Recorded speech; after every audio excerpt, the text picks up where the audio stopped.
Assalamualaikum warahmatullahi wabarakatuh. Perkenalkan, nama saya Samsinar dengan nomor induk mahasiswa SF 2416174.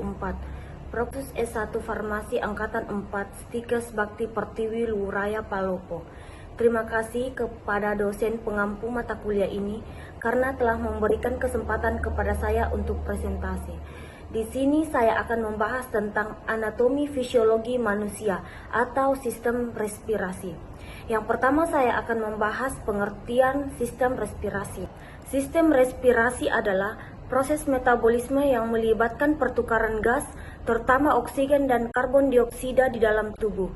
Pada dasarnya, respirasi adalah proses yang melibatkan sistem pernapasan di dalam tubuh, meliputi saluran udara, paru-paru, pembuluh darah, dan otot-otot saluran pernapasan. Organ pernapasan atas, saluran dan struktur utama saluran pernapasan atas meliputi hidung, mulut, tenggorokan atau faring, dan kotak suara atau laring. Hidung. Hidung adalah gerbang utama keluar masuknya udara setiap kali manusia bernapas. Mulut. Mulut adalah salah satu jalan masuknya udara selain hidung.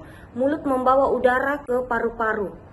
Faring atau tenggorokan bagian atas adalah tabung di belakang mulut dan rongga hidung yang menghubungkan keduanya ke saluran pernapasan.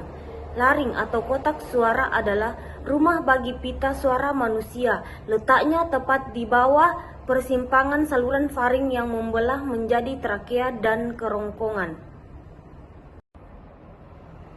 Organ pernapasan bawah.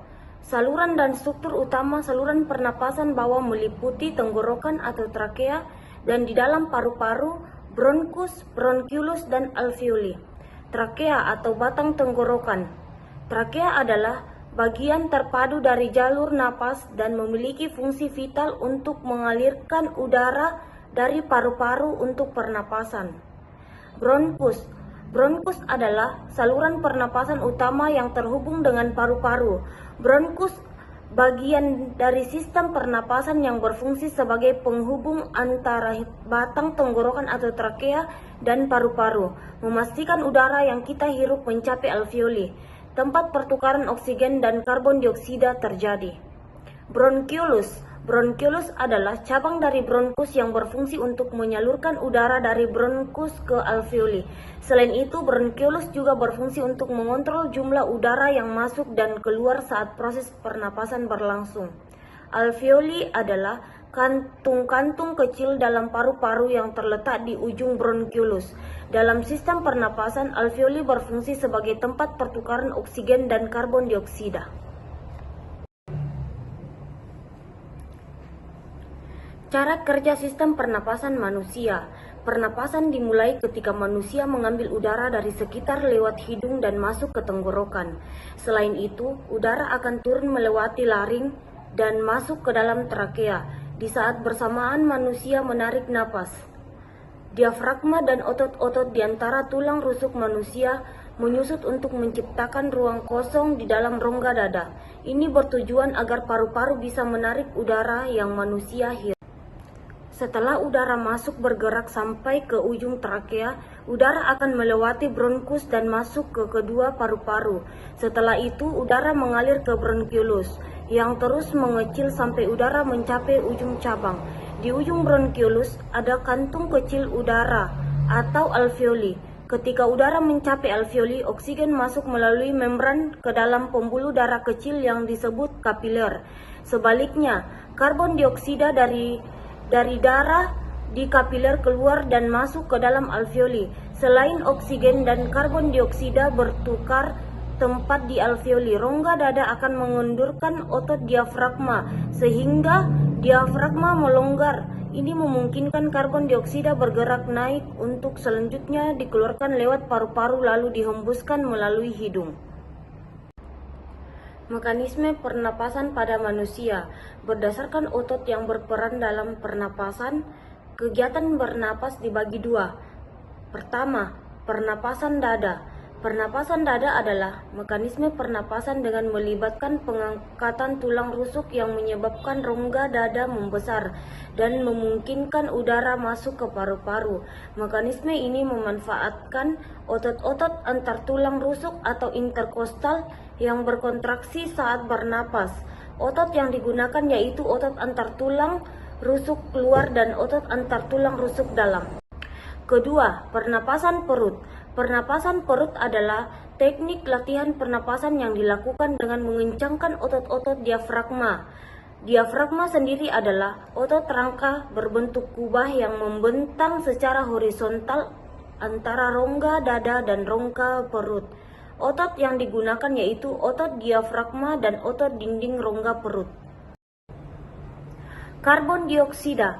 Mekanisme pertukaran oksigen O2 dan karbon dioksida CO2 adalah proses yang terjadi di dalam tubuh manusia yang mempertahankan keseimbangan oksigen dan karbon dioksida. Berikut adalah mekanisme pertukaran O2 dan CO2. Pertukaran oksigen dan karbon dioksida di paru-paru. 1. Inspirasi. Udara yang mengandung O2 masuk ke dalam paru-paru melalui trakea dan bronkus. Kedua, pertukaran gas. O2 dari udara inspirasi berdifusi melalui membran alveolus ke dalam darah, sedangkan CO2 dari darah berdifusi ke dalam alveolus. 3. Ekspirasi. Udara yang mengandung CO2 keluar dari paru-paru melalui trakea dan bronkus. Pertukaran oksigen dan karbon dioksida di jaringan. 1. Pertukaran gas. O2 dari darah berdifusi ke dalam jaringan, sedangkan CO2 dari jaringan berdifusi ke dalam darah. 2. Penggunaan oksigen. O2 digunakan oleh sel-sel jaringan untuk proses metabolisme. 3. Pembentukan karbon dioksida. CO2 dibentuk sebagai hasil dari proses metabolisme. Faktor yang mempengaruhi pertukaran gas. Pertukaran gas antara udara dan darah di alveolus paru-paru dipengaruhi oleh beberapa faktor yang mempengaruhi efisiensi proses difusi oksigen dan karbon dioksida. Berikut adalah beberapa faktor yang mempengaruhi pertukaran gas di sistem respirasi.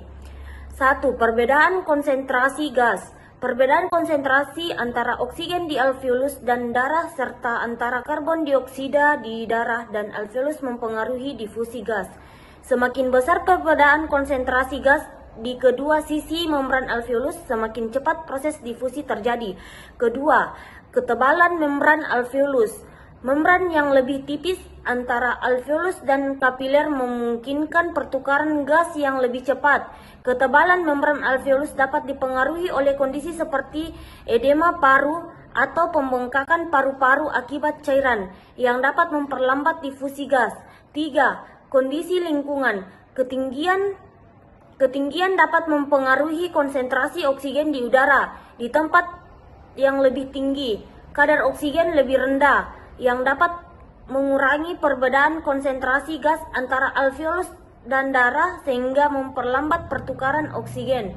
4. Penyakit dan gangguan sistem respirasi. Beberapa penyakit dapat mempengaruhi pertukaran gas dengan cara yang signifikan seperti infeksi pada paru-paru atau pneumonia, asma, atau penyakit paru obstruktif kronik atau PPOK. Gangguan pada sistem respirasi. Gangguan pada sistem pernapasan atau respirasi dapat disebabkan oleh berbagai hal, seperti infeksi, polusi udara, atau kebiasaan merokok. Beberapa gangguan pernapasan yang umum terjadi adalah flu, asma, tuberkulosis, pneumonia, penyakit paru obstruktif kronik, kanker paru-paru, laringitis, bronkitis. Obat-obat sistem respirasi.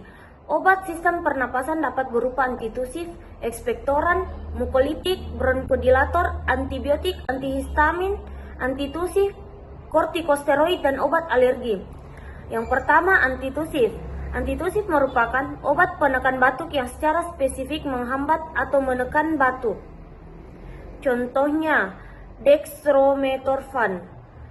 2. Obat ekspektoran. Obat ekspektoran adalah obat-obat yang memperbanyak batuk yang produktif dan volume sekret bronkial.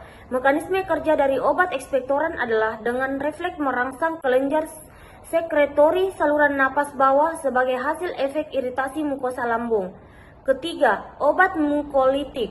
Obat mukolitik adalah obat yang dapat membantu menurunkan viskositas atau kekentalan dari sputum, khususnya untuk saluran napas bagian bawah, sehingga sputum atau dahak menjadi lebih encer dan lebih mudah dikeluarkan agar tidak menumpuk di saluran pernapasan. Contoh obat mukolitik, bromhexin atau acetylcysteine. Bronchodilator meredakan sesak napas, batuk, melebarkan bronkus, dan merelaksasi otot-otot saluran pernapasan. Contoh salbutamol. Antibiotik. Antibiotik mengatasi infeksi saluran pernapasan yang disebabkan oleh bakteri. Contoh amoxicillin. Nah, antihistamin. Antihistamin mengurangi rasa gatal di tenggorokan dan pengeluaran lendir dari hidung. Contohnya cetirizine. Kortikosteroid. Kortikosteroid mengatasi gangguan pernapasan akibat asma, mengendalikan peradangan pada saluran napas, contohnya glukokortikoid. Obat alergi. Obat alergi mengatasi gangguan pernapasan yang disebabkan oleh alergi.